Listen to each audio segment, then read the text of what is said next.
Welcome to Tips for Better Health, a partnership between Alleghany CARES and the Alleghany Center of North Carolina Cooperative Extension. I'm Carmen Long, Area Extension Agent for Family and Consumer Sciences with North Carolina Cooperative Extension. Have you ever gone grocery shopping, came home, and still didn't feel like there was anything to eat for dinner? Today we're focusing on our pantry.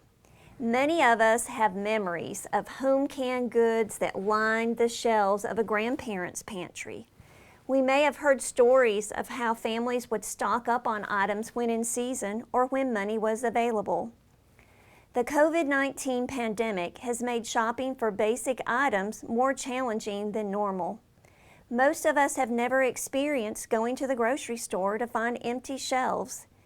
Even for those who normally don't do much cooking at home, it's helped us realize the importance of keeping at least a few staple items in our pantry. A well-stocked pantry gives us a sense of security and makes meal preparation so much easier. Planning is the key. The first step is to think about what your family likes to eat and the kinds of foods we need to be healthy. Make a list of your favorite main dishes. Choose items for breakfast, lunch, and supper. Don't forget to include side dishes and salads. Keep the list taped, maybe inside a kitchen cabinet door or on the refrigerator, someplace that it's easy to see. If you try a new recipe that everyone likes, don't forget to add that to the list. This list can help as we plan each week and allows us to make sure we have what we need. It really isn't hard, but it does take a little effort and a little bit of time. But that is time well spent. Let's start with our dry or canned goods. Some basics in your kitchen pantry might include some pasta, pasta sauce, canned vegetables, canned meats, tuna, chicken, salmon, soup, nut butters, things like dried fruits, nuts, and seeds. When we're organizing our pantry, it's important to put our new items that we purchase behind the items that are currently in our pantry so that we don't end up with things that are out of date. Sometimes we refer to this as first in, first out, or FIFO.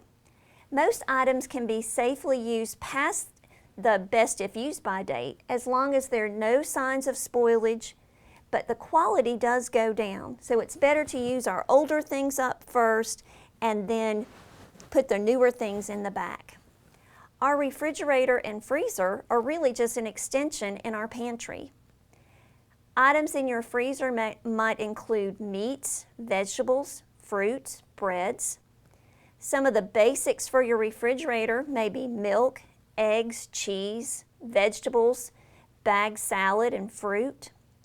Condiments can really make our food more flavorful. There's all different kinds of flavored vinegars, olive oils, vegetable oils, salsa, and don't forget the different spices and herbs along with salt and pepper that make your food more enjoyable, that make it taste better.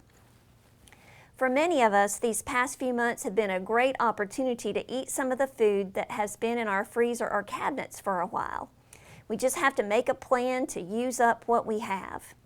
If you have items in your pantry that you really don't like or you won't eat, consider donating it before the expiration date passes. What's in your pantry? Make a plan and gradually start working on yours today.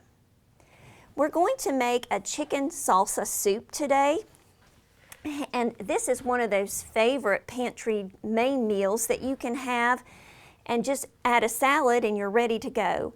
It's a very, very basic recipe, and I love it in that everything is pretty much shelf-stable if you want it to be. Remember, recipes are only guides, so if you want to add some other things, you could. You could brown some onion, some other vegetables before you start, but we're just going to start off adding a container of broth to our pan. So it calls for 4 cups of chicken broth. If you don't have broth, you could actually use bouillon cube or powdered broth. And then we're going to add a can of drained corn, and we've rinsed and drained this.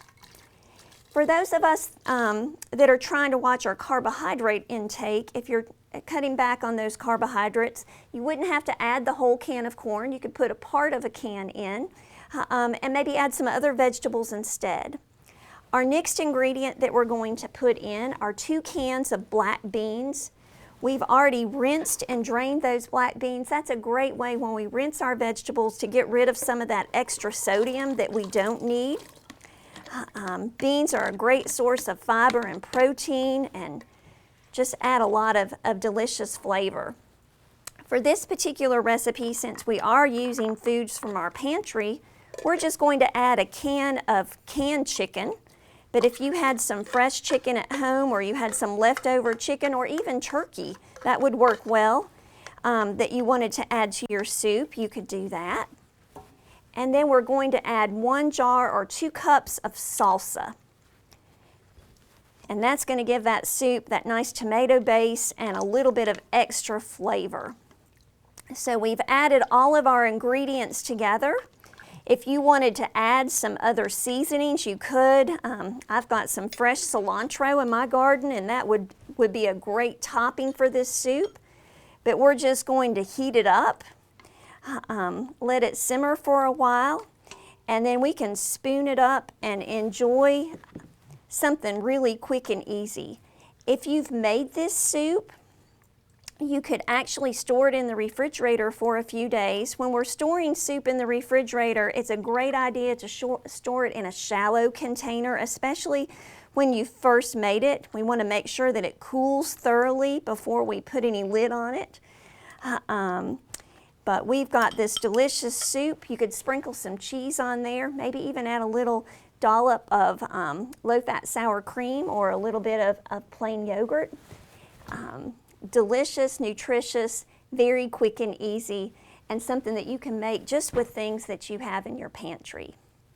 A special thank you to Alleghany CARES and their support of diabetes education for funding this segment. For more helpful tips, watch the next segment of Tips for Better Health or contact the Alleghany County Center of North Carolina Cooperative Extension. Our phone number is 336-372-5597, or you can check out our Facebook page. Enjoy and have a delicious day.